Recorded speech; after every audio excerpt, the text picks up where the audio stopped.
On this episode of the CPG and CBD University podcast, we are going back behind the headlines with Hemp Industry Daily, the latest happenings in the industry, the big stories of the summer and year so far, the emergence of Delta 8, what's ahead in the final 5 months of 2021. This is the CPG and CBD University podcast, and it starts right now.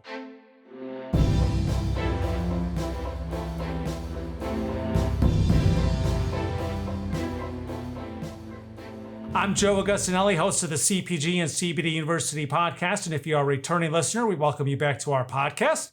If you are a new listener, we are glad you found us on your podcast platform of choice. Full video episodes on YouTube, and hit that subscribe button wherever you get your podcast, audio or video versions. You'll get notifications when new episodes are published. And speaking of video, we are joined via Zoom. It feels like just yesterday you were on, but we're into August. Where's this year going? Kristen Nichols is the editor of Hemp Industry Daily. She's back. Hi, Kristen. Hi, thanks for having me. It's been, it's funny. I guess the year's going by so fast because it's just been so busy in the industry. It's hard to keep up, and the days all just kind of blend into one another. So let's catch up on some of the latest headlines in the industry. So the first half of the year wraps up. We've got 5 months left in the year, as crazy as that sounds. Safe to say one of the biggest stories of the year so far is the emergence of Delta 8. Absolutely. That's the most exciting or interesting thing doing in hemp right now. How did it become so hot so quick? I mean, I remember back, going to the end of the year and doing some predictions. We weren't even talking about it. Oh, this bit me in the behind, just like I think a lot of people, just like smokable. Smokable also bit me.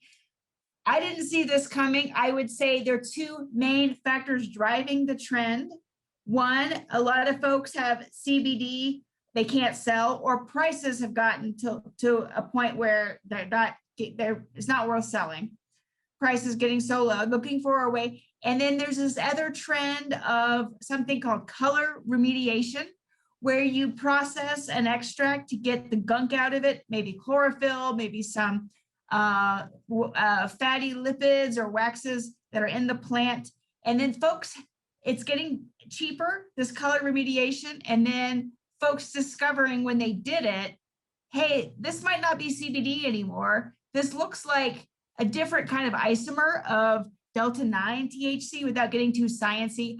I think the two combined with, hey, there's a very simple, like someone explained to me, it's not easy for me, but if you have any understanding of organic chemistry, which I certainly don't, but if you can extract CBD, you could do this process. And it was really catching on, particularly in markets where you didn't have any access to what you'd think of conventional THC products. Folks were really getting excited and seeing prices rebound for CBD because of this Delta 8 trend. Of course, everybody flipped out, and you were seeing state after state kind of crack down or get alarmed about it. But that's, I think, where it's coming from and why it just blew up out of nowhere. I absolutely 6 months ago had no idea this was coming. And you've written a couple columns on it. And is anything going to stop it? Yes, I think the states will stop it. But interestingly, because of course, our industry is so smart. Everybody's already on to the next. There's different isomers. There's something called THCO acetate you can make. There's basically you can futz with a molecule in a lab and make different kinds of things with it. And it's really eye of the beholder if it's crap, dangerous, or, people say, oh, it's just crap being made in a lab. Well, even like a THC vape that you think is so close to nature was kind of heated and treated in a lab. You didn't pick it out of the ground that way. So I think there's a lot of innovation in the industry. I don't think it'll go away, but I do think states will start cracking down on isomers. But it also lead us to like, hey, what is the difference? Why does any of this need to be illegal? This is kind of silly. So we'll see. But I think for a minute, it's definitely going to be state after state updating their language to make sure that this is covered as a controlled substance. And something you talked a little bit about prior, and I want to hit on for the next point, is we talked about the price of CBD dropping and Delta 8, boosting that CBD slumped economy. is CBD becoming more of an ingredient in products more than it is in Hmm. industry because of that price drop and the emergence of other cannabinoids? Yes, I think that was always headed that way. And I don't think it's because of the price drop. I think of CBD like echinacea or other dietary or fish oil, kind of another dietary supplement.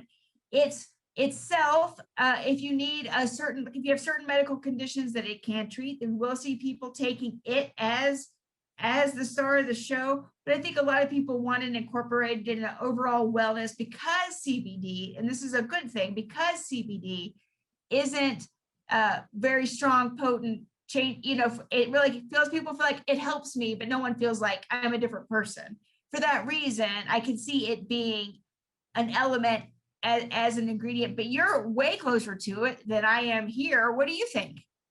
I think we see is, and we've had a couple of episodes with our formulators, and we've talked about obviously the gummy manufacturing. It's interesting to see all the different functional ingredients, and you talked a little bit about that are now going into products. And we've talked about this too before, is making claims now with some other products in there. I mean, you can say, hey, it assists with sleep because there's melatonin in there, and it's melatonin that's helping it, where CBD is almost becoming more a little bit of the sideshow.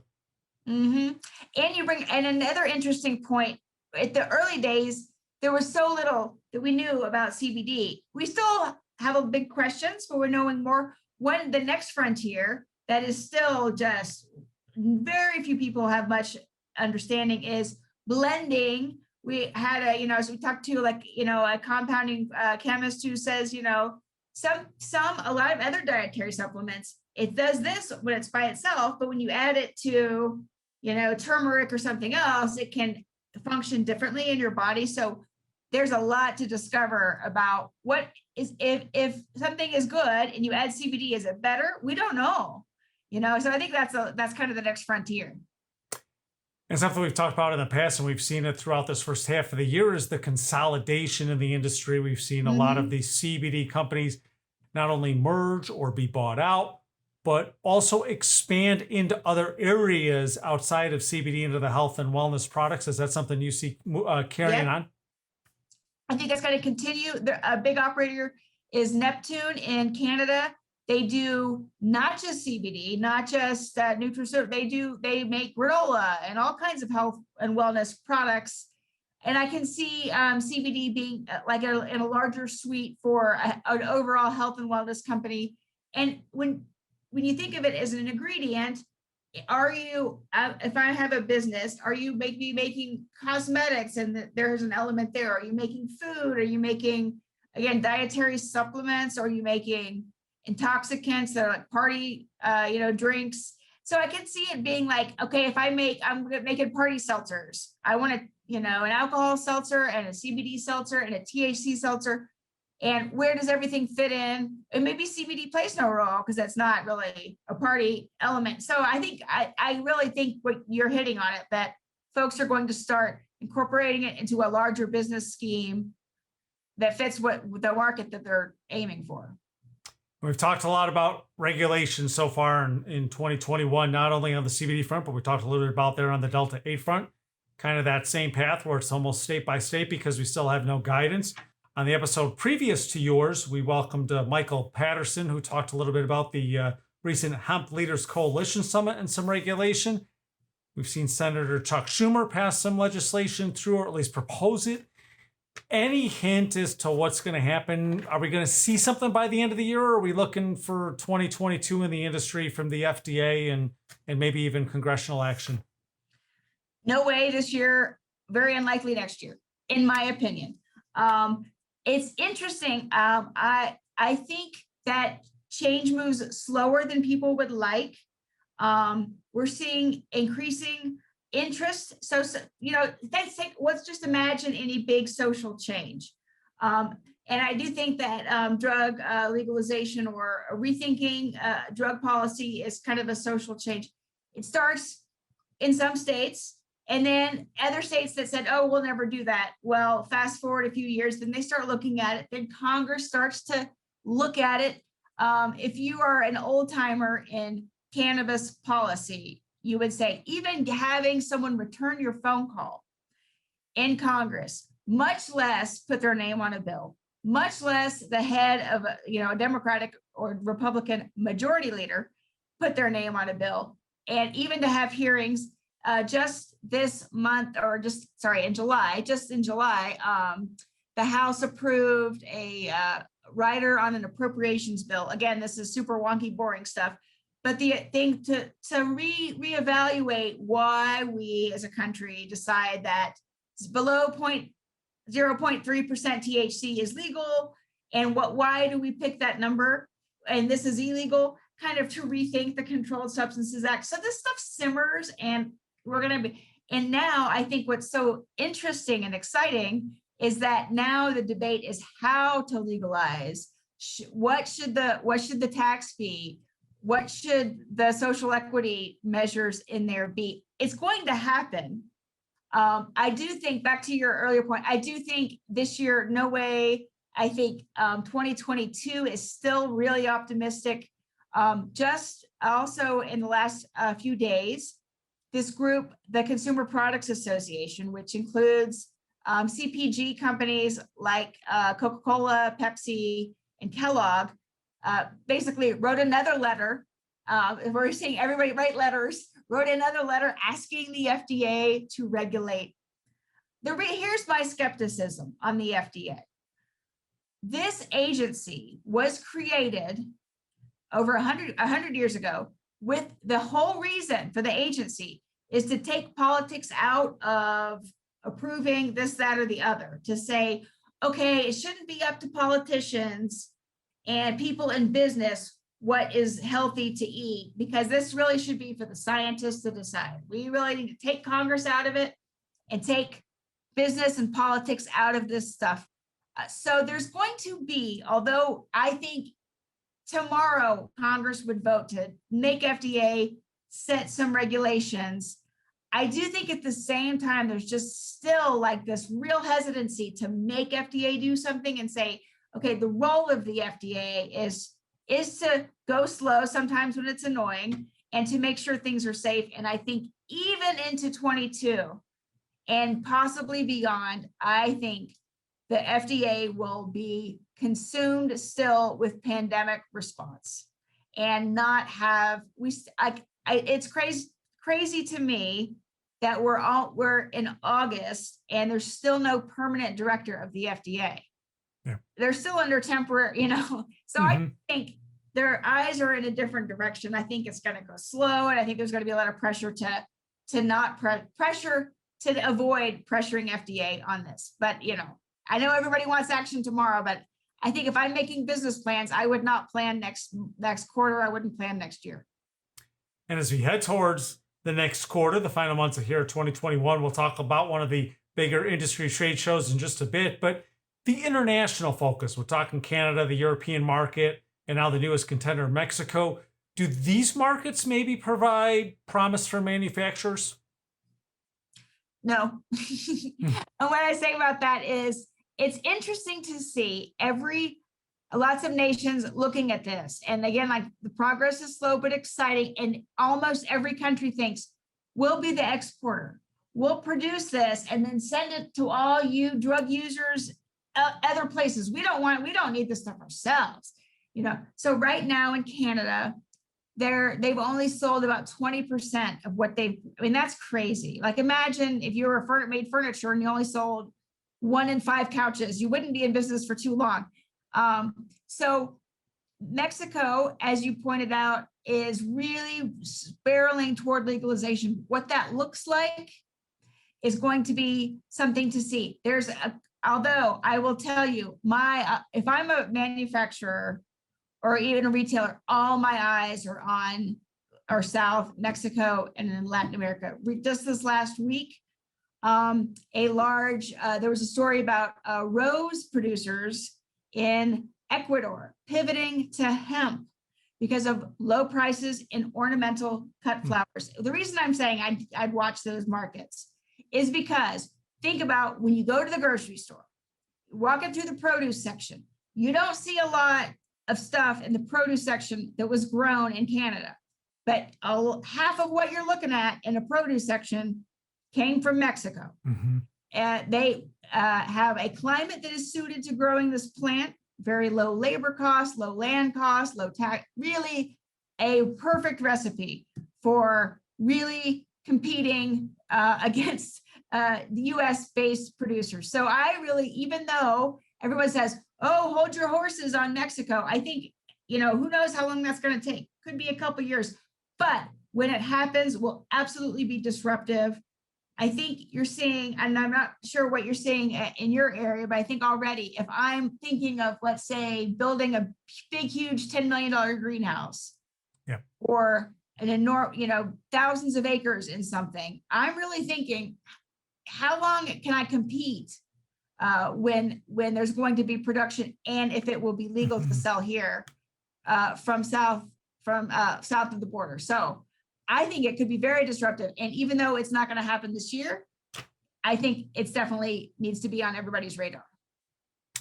And there's some sessions and some information on the international market, a part of MJBizCon coming up in October, Las Vegas, online, in person, 10th annual. We had the CEO of MJBiz, Chris Walsh, on a recent episode, and also talking about the new podcast that he launched. So MJBizCon, why should people go? It's funny. You think of, well, why should we do anything? We can, we have the internet.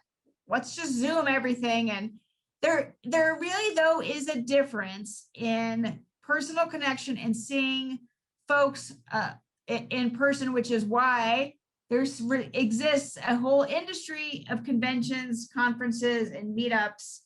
I do think there's just like, I think we've seen in the last year or two what we've been through, the limits of trying to connect and make deals with internet and technology.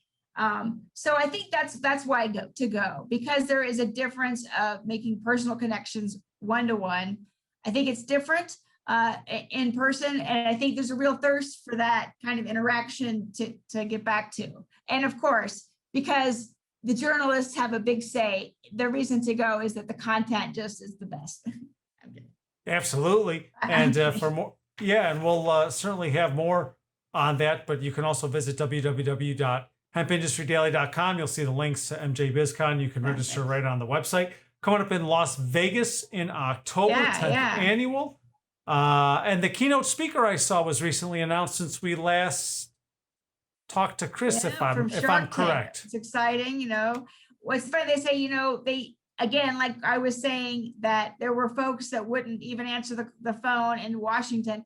Also, we're seeing leaders in business and like guys from Shark Tank that, of course, we would have loved to have had on stage, but they wouldn't have gone to talk to a pot show. Another big new name we have this year, we have the vice president of the Sierra Club is going to be talking about sustainability. And boy, the Sierra Club would not come to a pot show, So I think we're seeing, I think our show is good, but I also think we're just seeing the industry mature. One thing that I'm really excited about is there's going to be a big sort of debate on stage about big guys coming. Is it a good thing that we're seeing big CPG, big brands, big ag, big food, getting big pharma, big alcohol, big tobacco? Just this week, British American Tobacco made another investment in Canadian cannabis. So is that a good thing or a bad thing? I think so. I'm really intrigued about where those conversations go as this gets bigger and bigger. And we'll look forward to previewing more of that as we get closer to October. And then obviously, of course, the big show, as I mentioned, in Las Vegas. Good to see the trade shows coming back in person. I know it's like you talk about Zoom and in person. We'd love to have you out here to Tampa doing in-studio podcast, show you around, and enough of the Zoom stuff. I know. You've been to a show since the pandemic where people, was it weird? I have not. I personally have not. We are going to a couple coming up. ASD Market Week in Las Vegas in a couple of weeks. We'll be out. And then next in the beginning of October, which is scheduled for Chicago. So I know our team is looking forward to getting back on the road in person. Let me tell you, the best thing about NACS, if you're not aware, is the National Association of Convenience Stores. They have an entire wall, as long as a football field, of different new kinds of Slurpees. It's the best. It's just that you have to go and like that's all I would do. It's a lot of fun. Yeah, but I think live shows are coming back, and it's cool to see. Awesome, and we'll have more info as we wrap up in October. We'll have to have you back in the podcast in a couple months to update everybody. By then, we'll be nearing, believe it or not, episode 100. Kristen Nichols, the editor of Hemp Industry Daily, my guest on this episode of the CPG and CBD University podcast. And since this is the last time you'll probably be on the podcast before college football season kicks off, I can safely say to you, go Dogs, as we go into college football season. We'll see. We got a new QB1, so we'll see. SEC is getting crazy, so we'll see. As long as they can knock off Alabama, it'll be a good season. Yeah, I don't think that's the season, but we'll see. We're patient. Kristen Nichols, editor of Hemp Industry Daily. Great conversation as always. We look forward to having you back on the podcast soon. And as I mentioned, www.hempindustrydaily. That's where you can catch all the latest headlines, great news, and preview more of the MJBizCon show coming up in October, and register. And hit that subscribe button to subscribe to our podcasts, and you can catch up on the past episodes and all the latest news and industry trends. And you can also visit YouTube to catch full video episodes of our podcast. I'm Joe Augustinelli, host of the CPG and CBD University podcast. Thanks for tuning in. These statements have not been evaluated by the Food and Drug Administration. CBD products are not intended to treat, cure, or prevent any disease or condition. Always consult your personal physician about CBD and using CBD products. CBD should never be used by anyone under the age of 18. This podcast is not intended to provide legal advice regarding the legal status of CBD and CBD products.